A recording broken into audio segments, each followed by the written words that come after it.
Hey everybody, Ian Lee here. Hope y'all are doing well.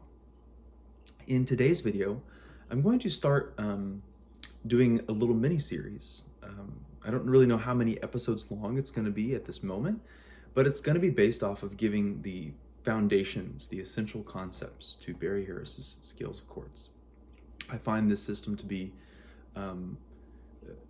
immaculate, to say the least. It's a really, really beautiful way to see harmony and to just to really open up your mind to harmonic possibilities and to really make a lot more sense out of a lot of things that we see and hear in jazz. I'm quite floored by Barry and his thinking the more I play with it and the more I utilize it.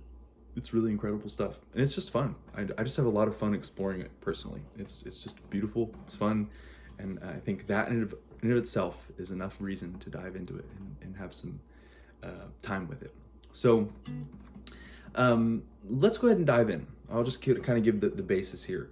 There are 4 scales of chords. There's the major 6 diminished, the minor 6 diminished, the dominant 7 diminished, and the dominant 7 flat 5 diminished scales. Okay, and they're all important. They're all important to play with, to utilize, to think about. I think you'll see a lot of people hanging on the major and the minor more, but Barry prescribes working with all of them, so we should try working with all of them and seeing what they all have to offer. Let's talk about some language that I'll use and some good things to think about as a guitarist. Let me just grab this C major 7 that we all know and love, I'm quite sure. And one thing I want you to start seeing, just in general with any of your guitar playing, is seeing these as voices. Individual voices that are part of a scale. These are part of the C major scale, and we just put them together to make a C major 7. You know, like this is all part of the C major scale, but we're just putting them together to make a C6-9. Okay, and they're all part of this. You know, because you can play chord scales with. You know, I could play that inside. I could move this up inside of C major and have a chord scale. You know, chord scales are all over the place. It's not just inside of Barry Harris's scales of chords. It's just his own concept. But anyways, so within that, the lowest note we're going to refer to as the bass. The next we're going to refer to as the tenor. The second from the top we're going to refer to as the alto and the soprano. So bass, tenor, alto, soprano. Okay, and it's really good to just, like I said, begin to see your voices on your guitar like this. And the same with these types of chords, this drop 3 chord here. That's another thing I want to talk about. When we play chords, when we play 4 strings in a row, that's called a drop 2 chord. When we play chords that are play a string, skip a string, play 3 strings in a row, that's a drop 3 chord. Okay, that's a pianistic term. What that is. Drop 2, drop 3, drop 2 and 4, etc. And I'm not going to get into what that means and how to build it, etc. from that viewpoint. It's good to know. Maybe I'll do it on another video. If anybody's curious, please let me know. But you can also look it up I'm sure on YouTube, or just Google it, and you'll get a good answer about where that comes from and what that means. So another thing in Barry's system is people recommend, playing it with drop 2 and 4. I haven't explored these as much. I've played them, but I don't tend to grab them as much just because they're just not a part of my vocabulary as much. So, but like I said, this is a really big system, and it's a lifetime's worth of work. So, when you feel like you're comfortable with one thing, then you can move on to the next and say, okay, so I'm just not at a point where I'm exploring that a whole lot, but you can dive right into it. And drop 2-4, by the way, is play 2 strings in a row, skip a string, play 2 strings. You get these big, beautiful voicings like that, some nice wide intervals. You can also play his system in 6 thirds, tenths, it goes on and on and on. So, but now that we've talked about just, some language stuff, how I want you to kind of see these voicings, know what I'm talking about, understanding these as voices, etc. Let's talk about what the 6 diminished scale is. Now, Barry has a big, beautiful way of describing this, how he came up with the concept, and there's a whole thing about it, but I'm not going to get into it because I'm not going to say it very well. So I'm just going to give you the essential theory of what it is. But I would recommend looking that up. I believe Chris Parks from Things I've Learned from Barry Harris has a great video on this on his channel. I watched it maybe just a couple months ago he put it out. It's really great. And he does a great job, of course, talking about how Barry says these things. So let's think in D major. Now, if we take a D major scale, okay, and then we add a flat 6 or a sharp 5 to it, so we add B flat to the scale.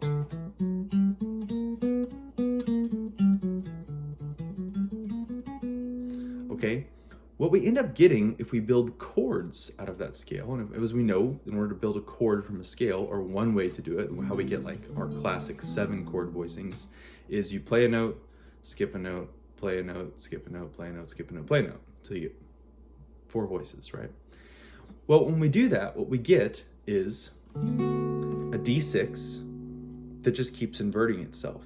And this is true with anything. If you were playing this with, A flat or B or whatever it is, you just get a major 6 chord that keeps inverting itself. So we have root in the bass, third in the bass, fifth in the bass, sixth in the bass. Of course, you'll recognize that as a B minor 7. We're going to get to that. Okay? So that goes on and on. And then we get this diminished chord that occurs on the major 7, the 2nd, the 4th, and the flat 6. Okay? So it's a diminished chord that just keeps inverting itself. And something I want to point out now that I think is really cool to know right out the gate with this stuff is that in all 4 scales of chords, the diminished chord occurs in the same place every time. So it always occurs on the major 7th scale degree.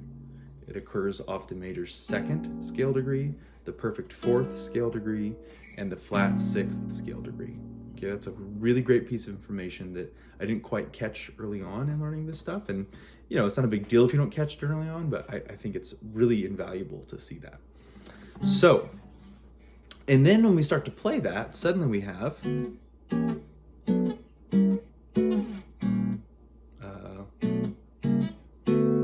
a scale of chords all of a sudden. Isn't that cool?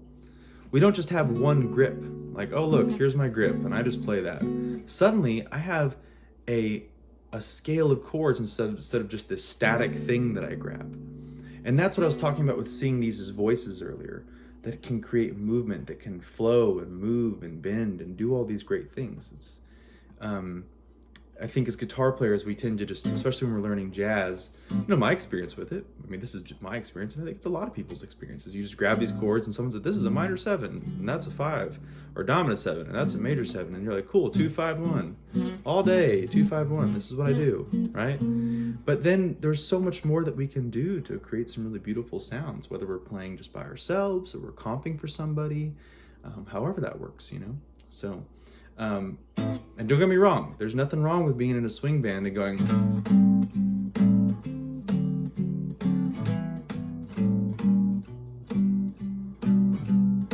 having a good, like Freddie Green, there's nothing wrong with that. But we're just trying to explore some other territory here, okay? In fact, having a great swing feel.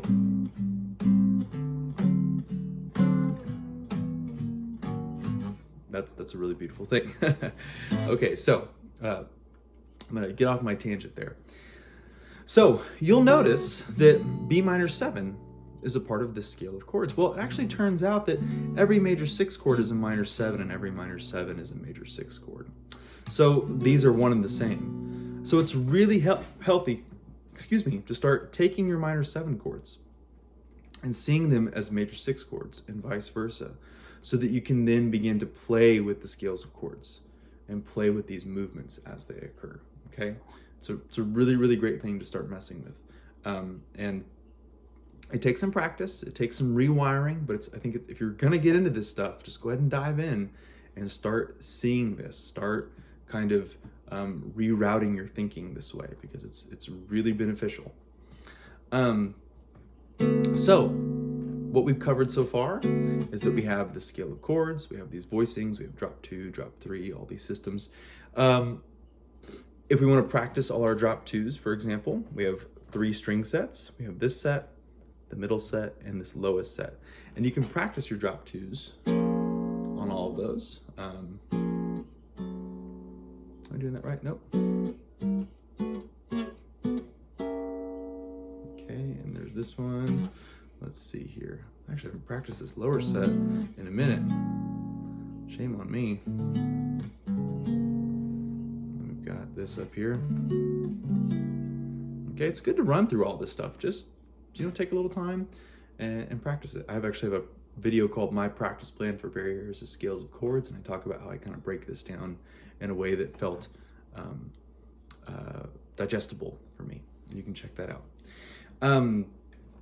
Let's see what's next. Oh, and then of course practicing our drop threes on both sets that we can do that on. Okay, that's a good thing to do. How would I do that here? That would be, let's see. That's a big stretch for me. And we have, right? All these really great little voicings that we can grab and utilize. And you'll get used to them over time. Just keep messing with them, keep playing with them.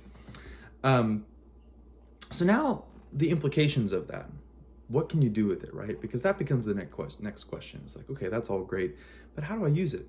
Well, let's just look at some really simple things here. What if I was playing a 2-5-1 in A?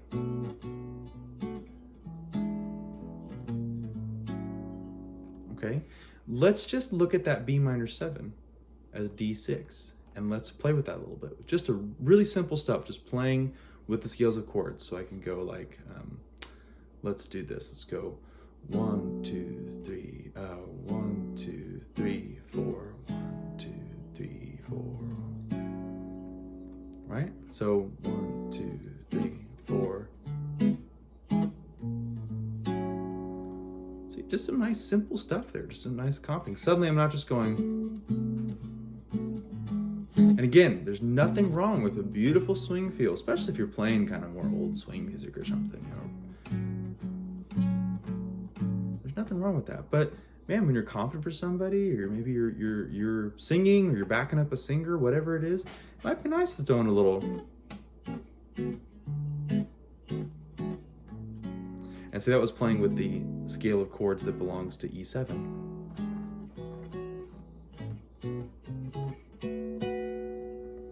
Okay, and now we can create kind of some movement. We can begin to open up and free this.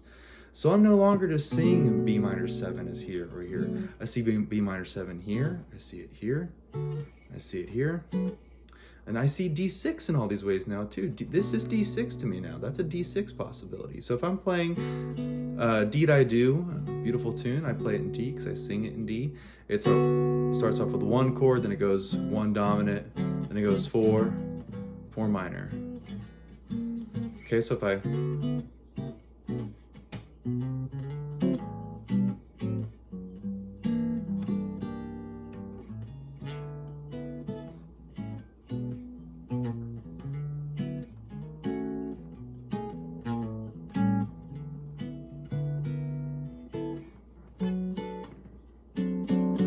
I got sloppy there at the end, but I think y'all get the idea in terms of how this functions and works.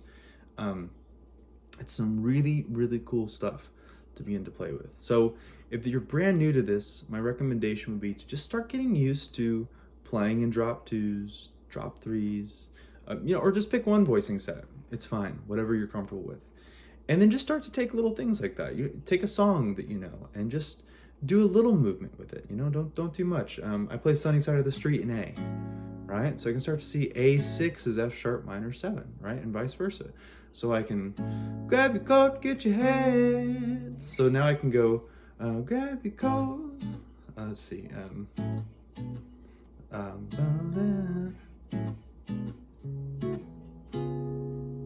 Isn't that cool? So instead of just grabbing my typical thing right there, I go grab your coat, get your head, leave your worries on the... See, I can create all this cool movement around it. It's really fun. So start playing with that. Of course, if you have any specific questions, feel free to drop a comment, and I'll be happy to answer either in the comments or in the next videos as they keep coming up. And I hope you have fun messing with this stuff. I know I have more and more fun with it every day, the more I understand it and the more I play with it. All right, good luck, y'all. Thanks so much for watching.